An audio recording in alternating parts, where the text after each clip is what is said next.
président de la République. Et pour cela, peut-être avant cela, mais surtout à cause de cela, nous avons eu une scène politique particulièrement agitée. Elle a été tellement agitée qu'elle a failli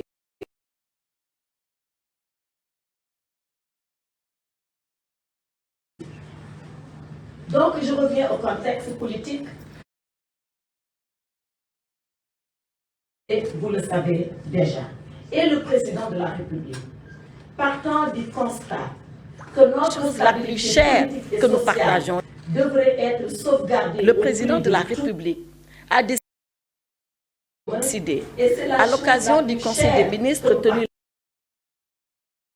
le président de la République a décidé, à l'occasion du Conseil des ministres tenu le 7 février, et vous en avez prendre, et je le cite, toutes les mesures nécessaires au garde des Sceaux que je suis, pour prendre, et je le cite, toutes les mesures nécessaires afin de pacifier l'espace public. Voilà quelle a été la mesure ou l'instruction que Monsieur le Président de la République a confiée au garde des Sceaux que je suis. Et cela vient conforter déjà ce que nous étions en train de faire comme travail. Rappelez-vous, j'ai pris service comme garde des Sceaux le 9 octobre, où le professeur Ismaël Madior Fall m'a passé les services. On était d'ailleurs au ministère des Affaires étrangères. Rappelez-vous alors de ce que j'avais dit. Diagne est ici présent avec nous et ensemble, lui et les procureurs, depuis ce jour 9 octobre, nous y travaillons sans relâche. Comment faire de telle sorte que nos prisons soient désengorgées. La deuxième chose que j'avais dite du moins, c'est de lutter contre les longues détentions. Et le procureur général de Dakar, le procureur de la République, le délégué du procureur de Pékin sont là pour le témoigner, ainsi que tous les directeurs qui sont au ministère de la Justice. Pour rappel, et vous étiez là encore, au mois de décembre, le 21 décembre, nous avons tenu ici à Dakar la conférence nationale des parquets où tous les procureurs du Sénégal, et je profite de cette occasion pour saluer et renouveler ma confiance à l'ensemble des parquetiers du Sénégal, tous les procureurs généraux, celui de Dakar qui est ici présent, mais également celui de Kaolack, celui de Saint-Louis, celui de Tambacounda, celui de Saint-Louis, je le dis,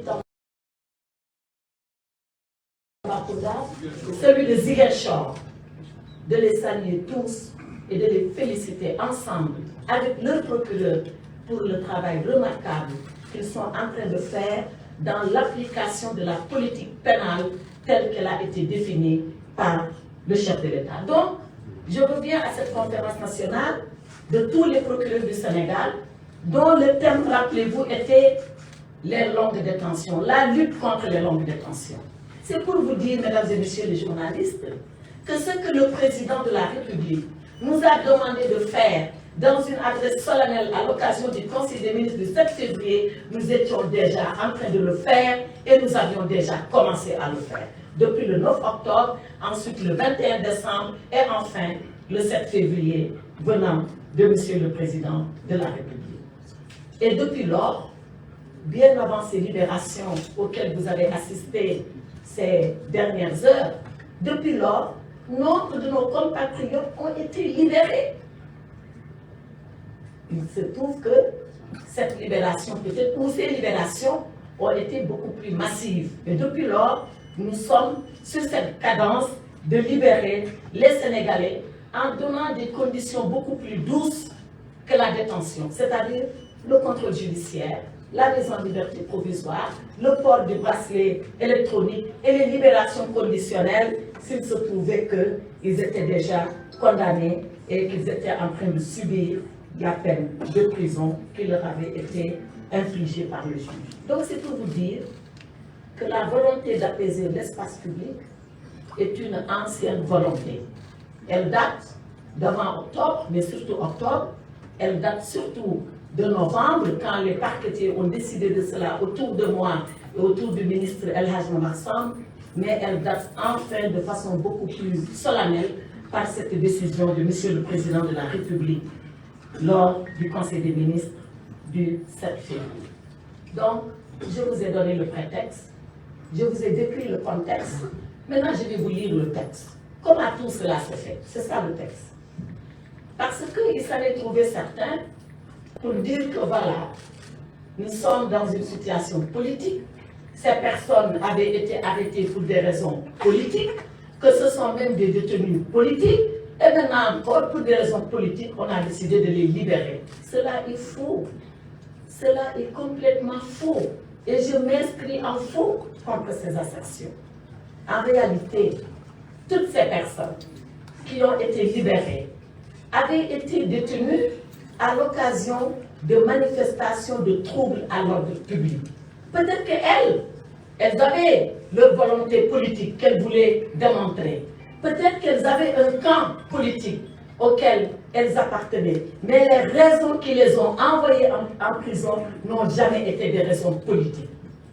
Pour toutes ces personnes, il y avait des délits de droit commun que les juges fondent sur le code pénal sénégalais pour pouvoir les emprisonner. Donc, c'est pour réfuter, comme je l'ai toujours fait, le qualificatif de détenu politique. Maintenant, je reviens à la loi.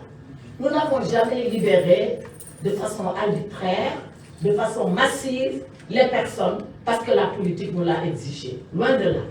Toutes ces personnes qui ont été libérées l'ont été à la suite de dossiers que les procureurs ont examinés cas par cas. Il n'y a pas eu de porte ouverte ou de façon massive, on a dit aux gens maintenant, ça est terminé, vous pouvez rentrer chez vous. Cela n'est pas vrai. Chaque dossier a été étudié. Les procureurs ont dit ils ont étudié le profil pénal de la personne.